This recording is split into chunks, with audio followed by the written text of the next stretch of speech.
Long before the valley had a name, the people believed the light belonged to the temple.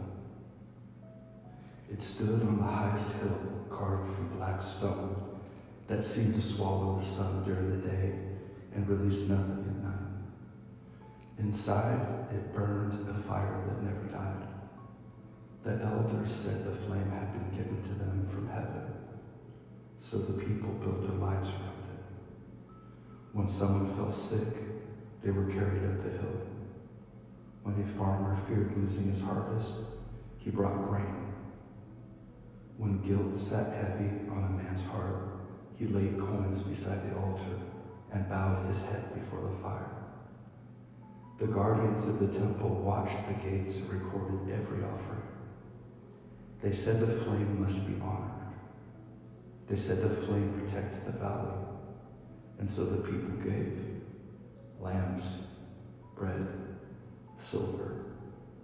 Generation after generation climbed the stone steps in the dark because the fire in the temple was the only light anyone trusted. What no one questioned was this: outside the temple walls, the valley stayed dark. The houses were close together, yet the windows never burned with light. Lanterns hung from the doorways, but they were empty, no oil.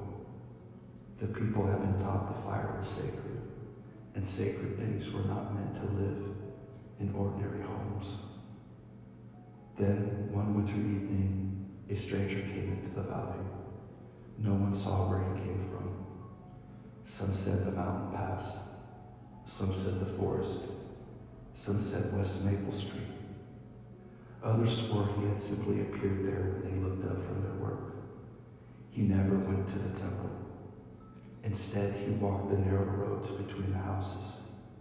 He noticed the lanterns hanging cold beside every door.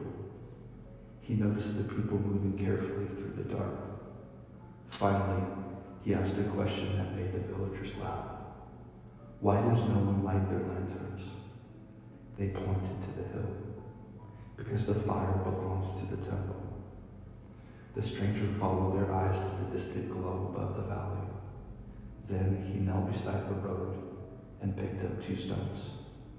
He turned them in his hands like a man examining something old. Who taught you that? He asked quietly.